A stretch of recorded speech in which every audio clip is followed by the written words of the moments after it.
This is Josiah with Pondering Politics on behalf of Progressive Victory, and I am here with Anderson Clayton, not Anderson Cooper, Anderson Clayton, the chair of the North Carolina Democratic Party, the by far the oldest chairperson of a political party in the, oh, I'm sorry, I had that backwards, by far the youngest. Congratulations, star power. Thank you for that. Yeah, let's talk about that because you've got, I think it's fair to say the stakes are high. So North Carolina, I think in many ways, we can say it's a de facto battleground state. If you look at the polling, you have at least as many registered Democrats as Republicans.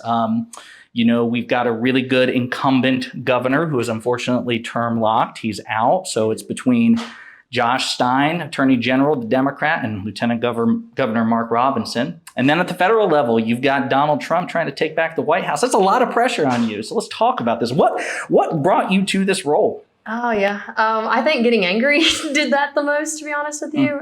Young people this year in North Carolina are pretty angry at the fact that our rights are being stripped away from us by a state legislature that doesn't seem to want to listen to us. And I think that we're going to see a surge of young people come out this year, not just to the polls, but to get involved like they never have before in politics, because we're seeing a time where young people's futures are really being threatened, not only by the state legislature, but also federally. To your point, we have a person, Mark Robinson, running for governor right now who wants to take our state back to the 1960s. And has been pretty successful in terms of utilizing his bully pulpit to really go after and attack again people across this state who are just trying to survive right now, to be honest with you.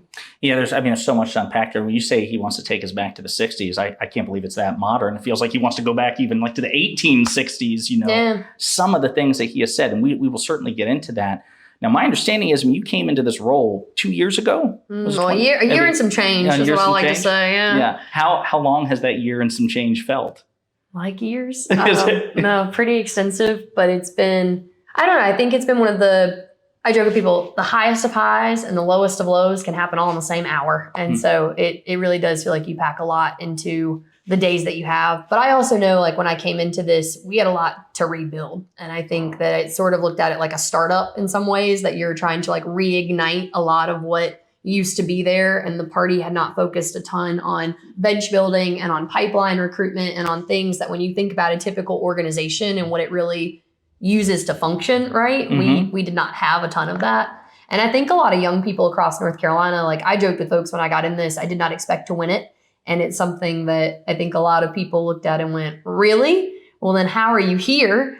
And it's because we ran a really scrappy grassroots campaign. Like, we were hungry. And I joke with people about that, but it was 10 people who were sort of my campaign team at its core, all of them below the age of 30. And they made a website for me that was extremely professional. And I remember the day, a couple days after Christmas, us sitting down at the end of 2022 and being like, okay, we think we're going to do this. We're going to launch this. And Grayson Barnett looking at me and being like, Anderson, you need to say, lock it in and we're going to go to town. But he was just like, you've got to pull, you got to pull the trigger on this at some point and not be so afraid. Because I think that any young person, when they're about to take on a role or even like take on a challenge like this, it's a fearful thing to do, right? Like, absolutely. There are people double your age who would never even attempt this, right? And you did it. You had the fortitude to do it.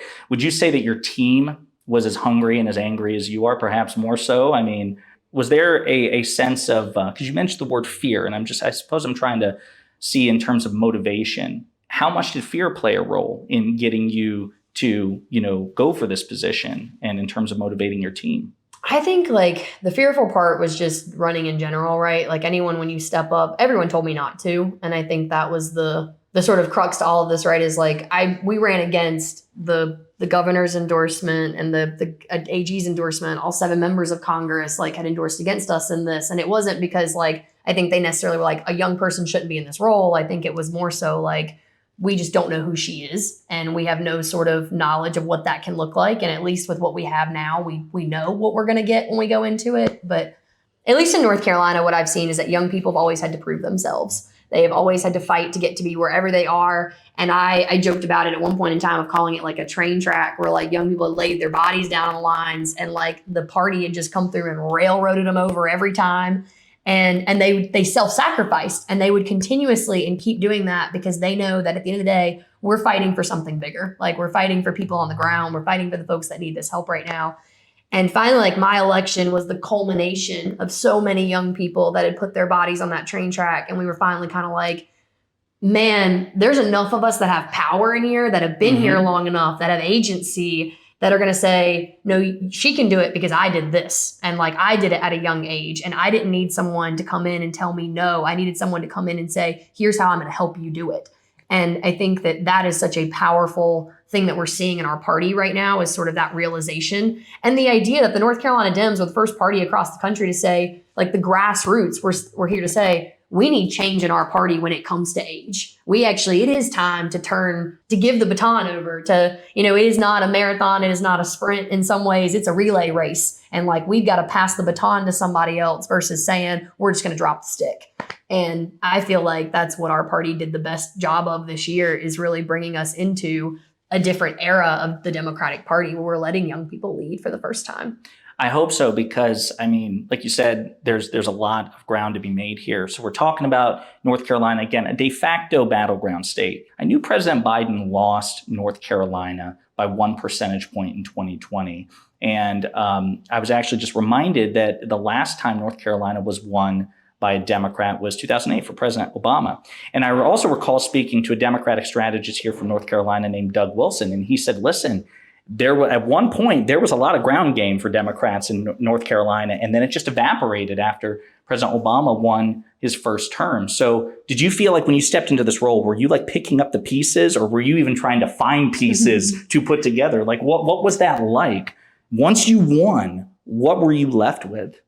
I mean, I just think we had a lack of infrastructure. I joke about it like it was a cat claw kind of, because I've got a cat. I'm a big fan of them. And so like, the party at one point in time under a governor like Jim Hunt, right, used to have its hand, its claw in every county across the state. And he called it a county key system that he had created. And that's where people would say, Republicans would actually tell you in 2010 when they took over the state, they were like, we did it with your key system, actually. Like, we took what Democrats did, right? Because they ain't got no original ideas of their own, so they just use ours. And so the key system was really having someone in every county that made sure the Democratic message was getting out to those folks. And also they were in charge of get out the vote. They were in charge of, raising money from that county to give to the party every year, actually. And so sort of a self-sustaining model that, like, after you saw sort of the 2010 era happen, we lost on our own maps, like the party went into a decline. And right after Obama had come through in some ways. And what I would tell people is like, why Barack Obama was able to win a state in 2008 and not in 2012 is because you did not see the type of ground game that you saw in 2008 in 2012. And that's just because presidential campaigns don't run it the second time like they do the first. Sure. No campaign does. And I think if you need to factor that in when you're running, because you're also trying to do the job at the same time that you're running for it again, right? Like, it's not as easy as it is to do it the first time in some ways. But I think that, like, we had an investment in infrastructure in North Carolina that was a year ahead of the 2008 Super Tuesday election. And that just stayed on the ground throughout Super Tuesday and into the next year of that election cycle. We didn't have that in 2012. We also didn't have it in 2020 because you had a campaign that came in August of the election year versus what we're seeing now, which is them coming in April. And I'm like, that early investment was important. And the state party knew that. And so when I got in this office in February of 2023, we started really raising money because we were like, we're in a financial hole. We have a lot of opportunity right now to use the youngest state party chair. Like, we're getting a lot of national attention about that, which, to be honest with you, if we had been smarter coming into this, and actually if I had thought I was going to win it, I would have had a comm strategy based around the fact that I was the youngest state party chair. Not something that we had, something that we desperately did miss in some of the things that we did. North Carolina had the idea of like, I need to figure out how to raise money because everyone told me when I was coming into this, I would not be able to do it. And then also I was like, I want to get out everywhere. Like, people need to see the state party in every single county corner of this state. Anywhere someone will invite me, I will show up, which meant I was on the road every single day of 2023. And we were going out to counties everywhere, events everywhere. Some of the counties we'd be back to twice in 1 week if that was like what it needed to have, like what it needed, you know what I mean? And it was sort of judging that based on the fact that we were doing call time with these county chairs. I had spent the entire month of January on the phones from 9 a.m. to 9 p.m. every day. Like, I would walk into my call time manager's house at the beginning of the day, and I would sit there on the phones with him all day long. And it would just be me being like, He said, call one more person. And then it would like give a spirit back in you and you'd be like, okay, I can do it one more time. But I had called every county party chair. So all of them had my phone number. When I called them back, like when I became state chair, all of them were, and they answered the phone for the first time. Like they had not picked up the phone. Funny how that works. State party beforehand, right? And I was up in Perquimans County. We launched a thing called a rural tour that we're doing now, which is sort of something I've been doing since I have been in this job, right? But it like, I don't know, it all kind of came back to like, we were going to brand it. We're actually going to have like 3 talking points we're going to give out in every county now. Like we're going to officialize this shit in some ways. And we did. But when I went out to Pasquotank County, it was the first time I'd been back in that county since forever, right? And Tammy Miller White is the chair in that county. And she told me, she said, Anderson called me. She gets up in front of a room full of 12 people, maybe, because it's a tiny county. Mm-hmm. And, you know, we're all sitting up there. And she goes, you know, and it was Pasquotank. We did Perquimans the next day. We had Currituck, Dare, and Washington. And she was sitting up there and she said, you know, Anderson, like, I had not really believed anything you told me when you ran for this about the type of resources y'all were going to give us, about the type of like investment the state party was going to put back into rural North Carolina again. And she said, I owe you an apology. She said, because you have. And like, I'll be honest, like I started crying. It was one of those moments where I was sitting up there being like, I don't know if we've done everything that like we had said we could, like we want to, right? We want to achieve it. And it was sort of like, you're getting that notion everywhere. And there's that saying, right? Like 90% of politics is just showing up. Mm-hmm. And I think that for such a long time, the party just did not do that. And we didn't show up everywhere. And we've taken the approach now of like, if we can run a Democrat in every race in any county that we can find, we want to. And the message is holding Republicans accountable, right? Like it is about giving democracy an actual chance, which means you have somebody on the ballot to fight against what they're giving us right now. And so the party filled 168 out of 170 state house and Senate seats this year.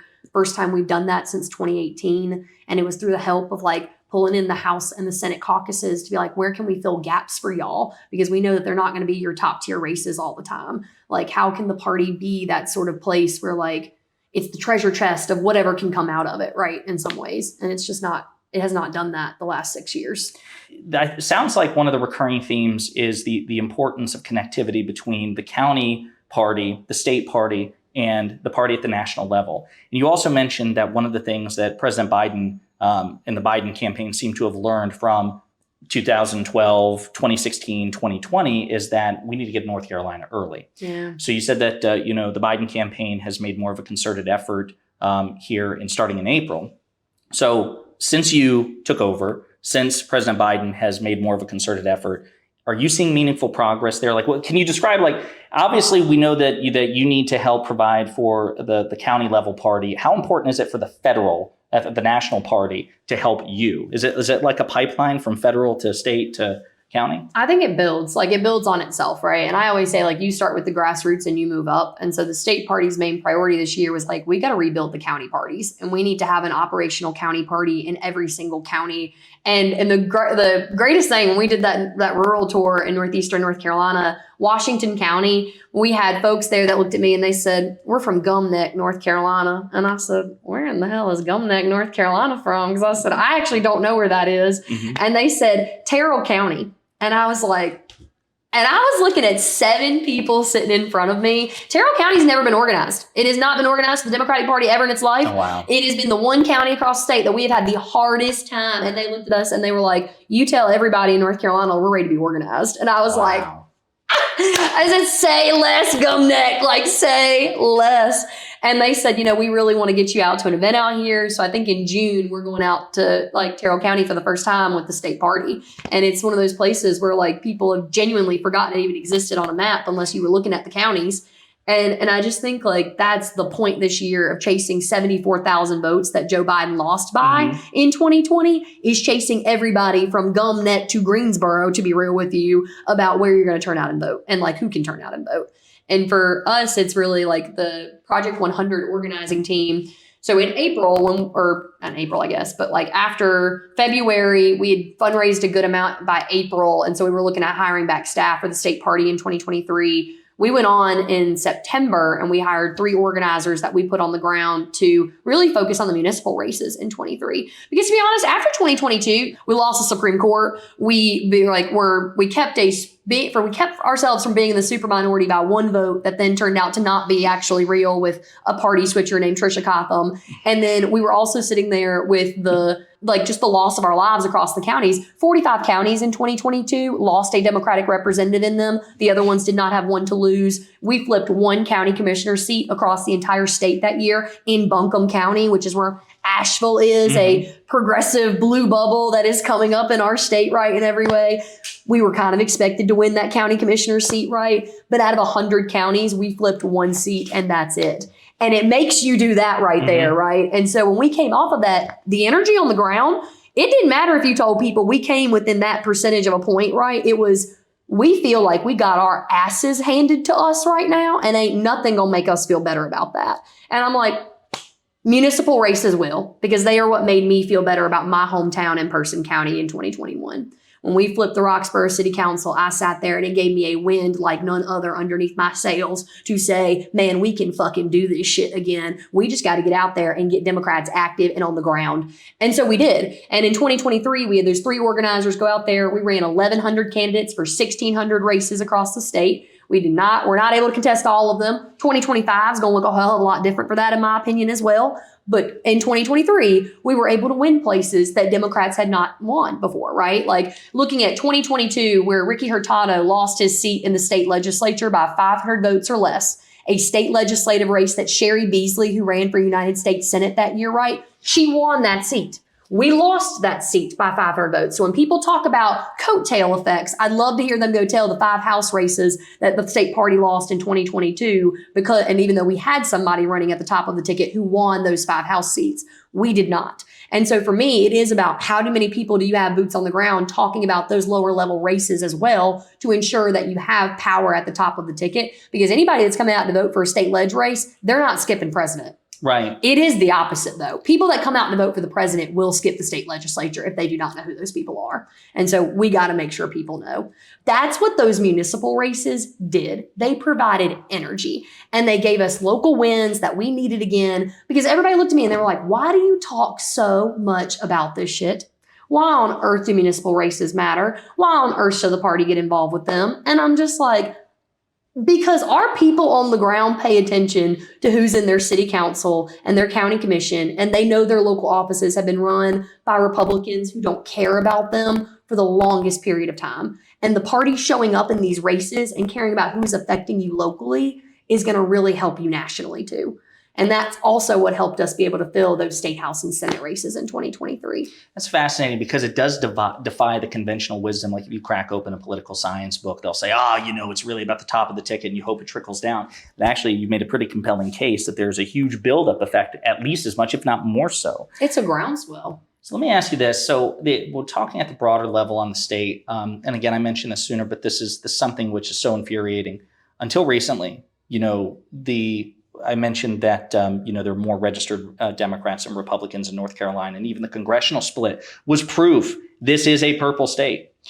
Republicans, as we said, they won 2 Supreme Court decisions. They made a case before the Supreme Court. The Supreme Court allowed heavily gerrymandered voting maps. And my understanding is, I think they are favored to win 11 out of the 14 congressional seats, taking it from a 7-7 to an 11 to a 3. But what it shows is, what Republicans are prepared to do, what Republican politicians, between this and Trish Cotham and everything else, if they get an inch of power, they take a mile for it. And they punish Democrats. They avoid everything in their power, seems to avoid competing on even footing. Would you agree with that characterization? I would say that Republicans, when they got control, right, even before they had it in North Carolina, and I referenced 2010 so much, right, because that's when Republicans won on democratically gerrymandered maps, to be honest with you. And when Democrats had control of the state of North Carolina for 40 years, and when Republicans took back control in 2010, they had mapped every lever of power that you could pull in this state. And I say that to the point right now, when you look at the powers that they have stripped from the governor's office, right? And something I like to tell people, I'm like, fun fact about North Carolina, right? We have 3 branches of government. That's not the fun fact, but the fun fact is our executive branch is the Council of State. The Council of State are 10 elected offices that are elected statewide. We are one of 11 states in the country that have a Council of State, though. Mm-hmm. And the state legislature in 2018 sat there and Republicans were like, God, how do we make Cooper weaker? Like, we're just looking for something fun to do, right? Mm-hmm. We just want to strip him even more of some power. We're going to take his power to declare a state of emergency, and we're going to give the money power to that to the Council of State. And we're going to see how much he can do with a 6-4 minority for Democrats on the Council of State, how many state of emergencies he can call and actually utilize the power of it if he doesn't have it. So when we go into a pandemic and he calls over a state of emergency with the pandemic and a mask mandate, there's only the mandate that he can give. There is no money behind the mandate, right? And it's like, damn, they even sat there and were thinking about that, right? Races like your commissioner of agriculture, commissioner of insurance, commissioner of labor, that no one thinks are relevant or important or even know what they do on a ballot right now, right? And it's saying like these positions became even more important to them because they are a lever in this. And so looking at the Council of State from the judicial, right? And I'm like 3 branches of government in North Carolina. If you're a real constitutional Republican right now, I have got an executive that is the weakest one in the entire country based on our state constitution. You have a judiciary that bows at the knee to my legislative branch because they're the ones that control my judiciary right now. There is a thing called a Judicial Standards Commission in North Carolina that is appointed by the state legislature now because the state legislature took that power away from the governor as well to appoint folks to that commission. That commission is single-handedly in charge with taking judges off the bench in the state of North Carolina. Justice Anita Earls, who's the one out of 2 Democrats, right, that still sit on my North Carolina State Supreme Court right now, has been taken through the Judicial Standards Commission ad nauseum this year, trying to get that woman removed from the bench. And they are attacking her with it every time. So to your point, do I believe that Republicans are taking and playing at power? Yes. And I believe that they have no respect for it and honestly, no balance of it whatsoever across the state. Like if you genuinely wanted to see a government that had a bipartisanship to it, you're not looking at what's going on in North Carolina right now and saying that's fair or it's actually in practice of what the Constitution was set out to operate under, in my personal opinion. But Republicans have taken every advantage to it. And the only thing that I know now to do as Democrats is say, well, baby, I got to pull every lever back. And I got to be doing that. And so for us this year, we have the most qualified candidates that are running up and down the ballot, especially for Council of State. Dr. Sarah Tabor, who's running for Commissioner of Agriculture this year. She's a crop scientist that's helped raise over $4 billion for her clients. Braxton Winston, who's a union member and is running for our Commissioner of Labor this year, talking about the right for workers to make sure that they have safe conditions, but also if they're getting paid more than $7.25 an hour right now, which is still federal minimum wage, but also North Carolina's minimum wage. And then looking at like Natasha Marcus, who's running for our Commissioner of Insurance race, that's saying, rate hike Mike Causey, that's given you 18 insurance rates over the last 20 years since he's been in that role, isn't really effective for people in North Carolina right now. Like, why is Duke Energy allowed to charge you more or charge you more, or why are any sort of homeowners insurance is allowed to charge you more, right, for what you're experiencing right now, or what your home is worth right now, when the cost of living has only increased and it's not actually the property value of your home that has, right? So it's interesting. And I feel like these are actual issues that not a lot of people see to talk about, but like we've got 10 folks that are very well educated in their different fields. And then you've got Republicans that have nominated the craziest and most extreme slate for the Republican Party that have no experience in any of these sort of individual professions. Like you have a Mark Robinson, right, who's running for governor, who has never held another public office besides lieutenant governor, and doesn't even show up apparently to that office to take that job as it is, seriously enough.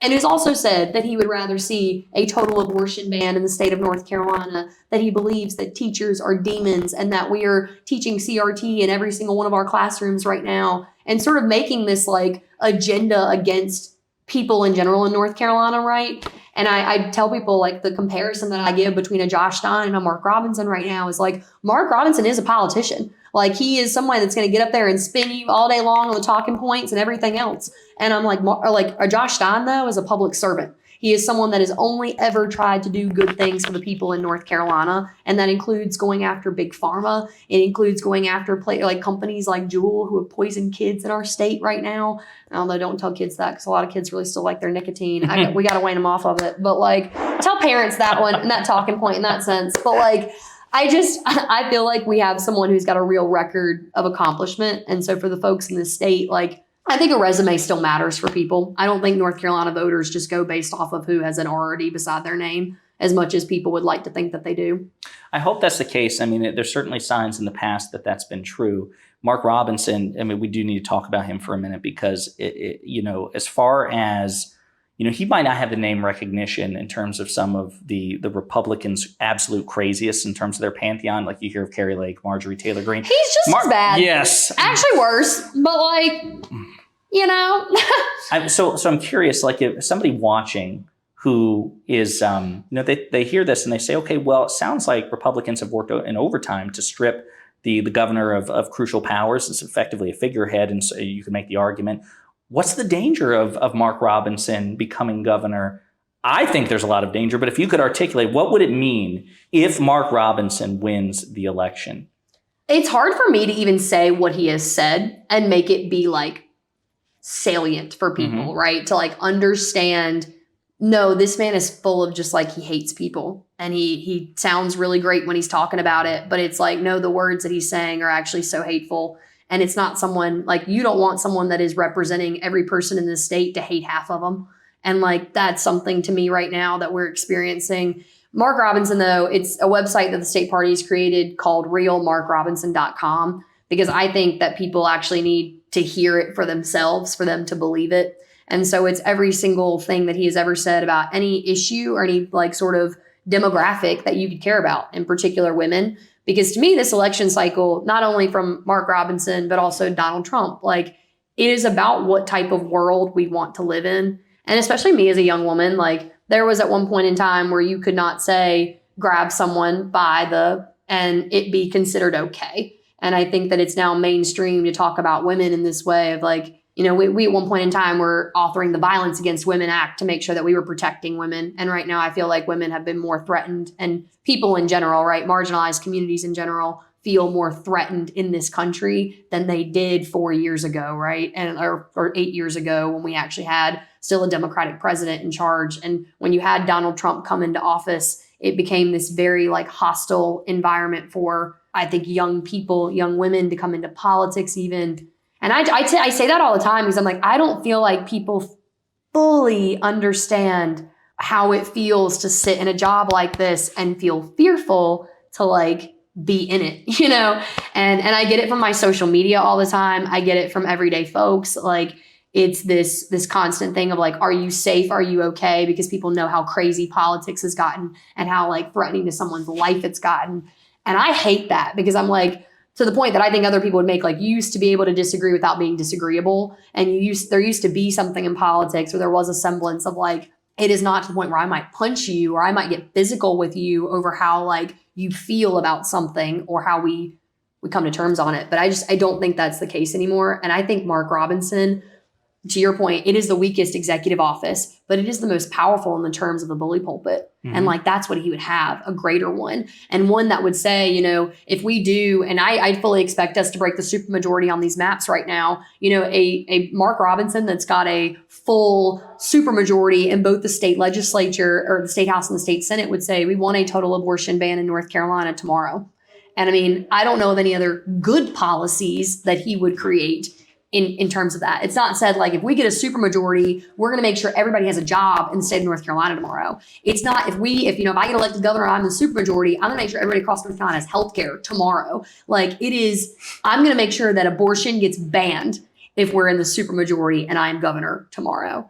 And like, I don't know about everybody else in the state, but it's sort of like, does that give you an image of what the future of North Carolina could look like? Whereas you're looking at an era of governors, of Democratic governors that are like Jim Hunt and Terry Sanford that sat down and said, if I'm governor and I've got a supermajority tomorrow, we're going to create Smart Start, which is going to allow for every child in the state of North Carolina to have a preschool education. And it's going to be free and it's going to be fair for everybody. We are going to make sure that there is a system of higher education that exists for every child to get a great way or a great university level education in the state of North Carolina. Like they sat down and like when they were dreaming and creating and visioning of what the state would look like, it was much more about people's everyday success than it was about preventing people from succeeding. So no, I think you've illuminated the threat there too, because he would have a Supreme Court in his pocket, state Supreme Court in his pocket, potentially a conservative Republican supermajority in the legislature, and then of course the bully pulpit of the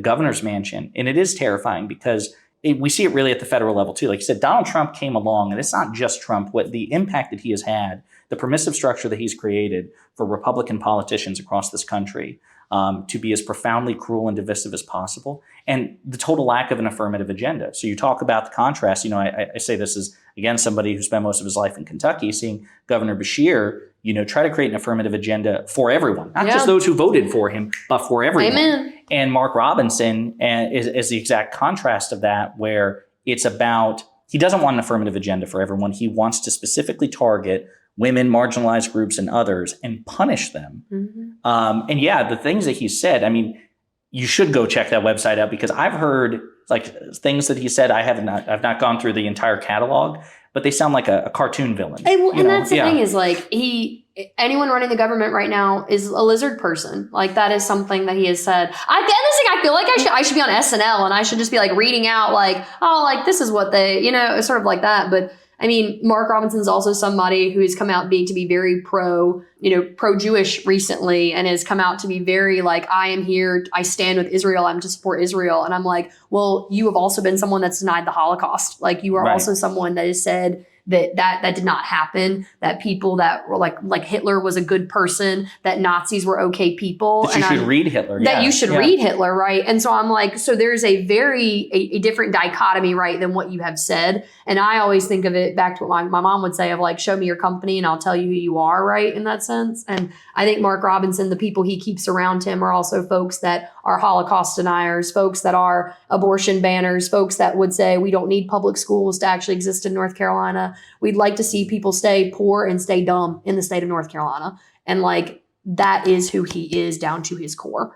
Well, and then transitioning obviously to the macro level at its peak, which is the federal politics. Would it be fair to say Mark Robinson would be a proxy for Donald Trump and for MAGA in North Carolina? And I mean, I'll be honest with you, there are people that have heard him say, like, it's the governor's office first, it's the presidency next. Like, you would not see Mark Robinson run for president if he was to ever become governor of North Carolina. And I hope that is as threatening as I need to get to everyone watching out there nationally, for like, it doesn't stop here. And I don't know why we would want to cede ground anywhere to someone that stands for things that he does. Like, you think about a Herschel Walker-esque type person and make it 10 times worse, and you might have gotten to Mark Robinson. And I really do believe that people this year are going to be able to see that. We're going to label it more than we ever have. But we've also, I mean, the thing that I like to remind people of is I'm like, he is still lieutenant governor right now. And the reason why he got there is because not enough people in North Carolina knew what he said and knew the type of things that he stood for when he ran. Because lieutenant governor is also a race that people sort of look at and are like, well, what do you do? Right. And like, why should we pay attention to it? Yeah, it is. The momentum in that way seems to be getting considerably worse. I'm hoping that as we get closer to the election, Mark Robinson's maliciousness will become more evident. And I think it's important. I mean, I guess one of the things that I'm hearing from you a lot, which resonates with me, is, and I use this word very carefully because people take metaphors and run with it, fight.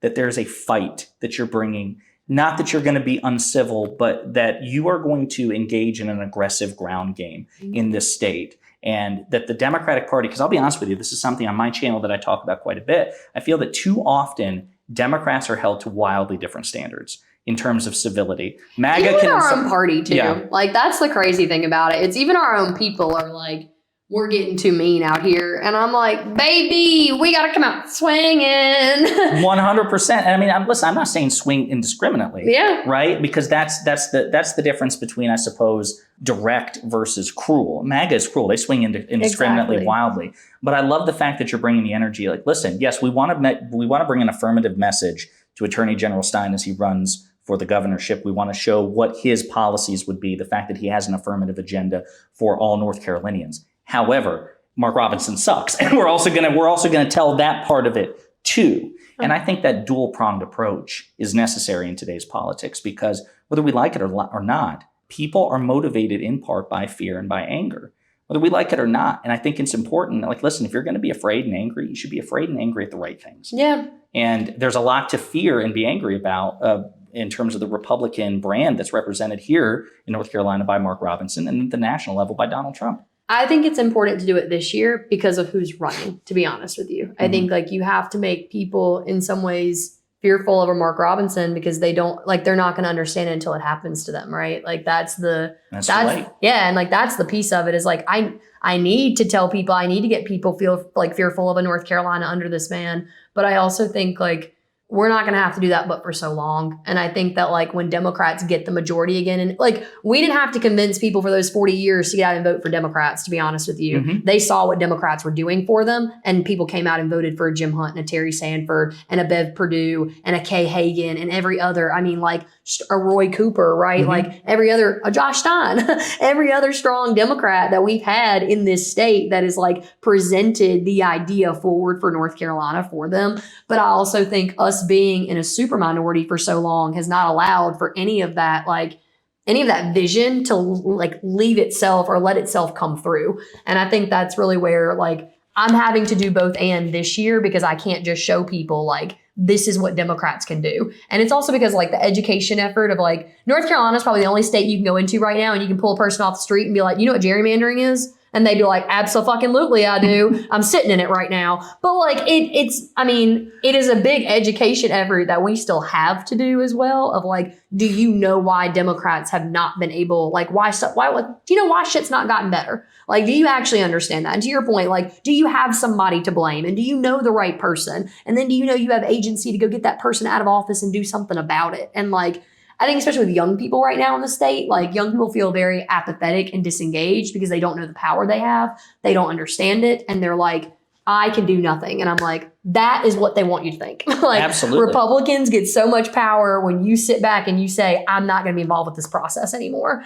And if that's what you want, then you're giving them everything that they need right now. But the young people that I meet are like, no, tell me how and tell me where to go. And I will do all three. And I'm like, I'm excited for that because, the Republican Party entrenches its power through minoritarian rule. They don't try to win over hearts and minds. They try to depress voter turnout, suppress voter turnout because they have a very motivated base. And if we can just get other people to not vote, then that's all we need to win. Well, it's the thing of like Democrats have got to fall in love. Republicans are fall in line. I mean, like, I think that is the best way to frame it. But Democrats this year in North Carolina too, the one thing I think we're doing a lot differently is we're running as a team this year. Like everybody up and down the ballot is saying each other's names when they're going out places. Like the party this year has made a very coordinated effort to try to like the Council of State, right? They look the like pictures on our mailers look the same because we all had them come in and do like group photo shots this year and stuff. And like it's more coordinated than we've ever had it in terms of just like the way that in which people feel their campaigns are. And I think like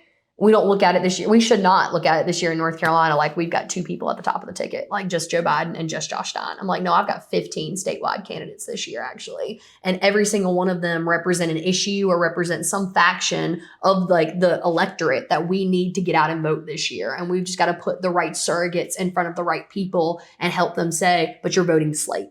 Like, that's what you're doing. Well, then I suppose I'll ask this, because then at the federal level, we do have President Biden, an incumbent president who has various political challenges, despite, and again, this is something which frustrates me immensely, a very robust record of success.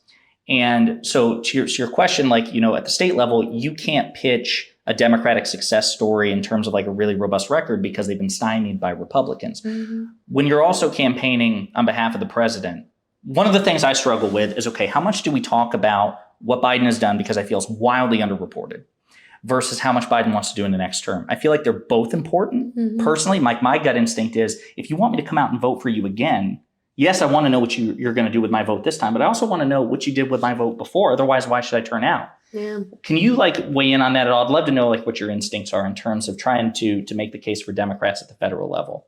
It would really depend on the audience that I'm talking to as well. Mm-hmm. I think for young people this year, it is a huge aspect around we've got to protect abortion rights where we still have them, and we've got to fight for more where we've lost them. And I think that it is a huge motivating thing, especially for young women on college campuses right now, young men on college campuses right now too. And the other sort of side to that I look at is like that is at the national level. That's also at the state level too, right? So it's sort of a two-pronged battle that we're fighting in that way, which is helpful to us right now. And I also think that the way, and especially for rural North Carolina right now, people, to your point, just don't know. Like a lot of these county commissioners and city councils, like local journalism does not exist in these communities anymore. No one's writing about the fact that their county just got $3 million.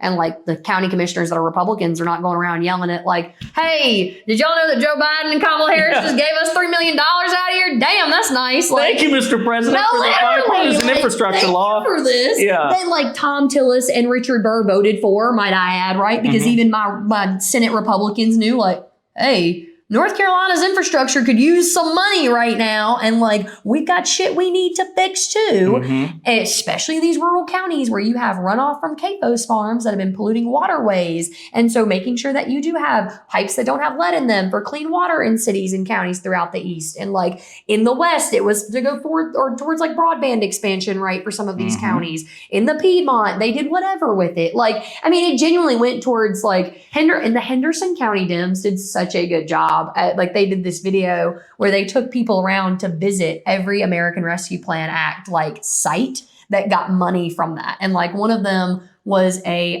playground that's a multi-use playground for kids with disabilities. And it's actually made Henderson County like a tourist attraction for counties surrounding it because of kids with wheelchairs. And there's not a playground anywhere near in that like geographic radius that has a playground that's got wheelchair accessibility to it besides the one in Henderson County because of American Rescue Plan dollars that they spent this year on that. And I'm just sitting there and I'm like, that's the storytelling. And if we can do that everywhere across the state this year, I'm like, you give me 6 months and that is a good time frame to go around and tell these little nuggets. And I'm going to travel all over North Carolina to be able to do it.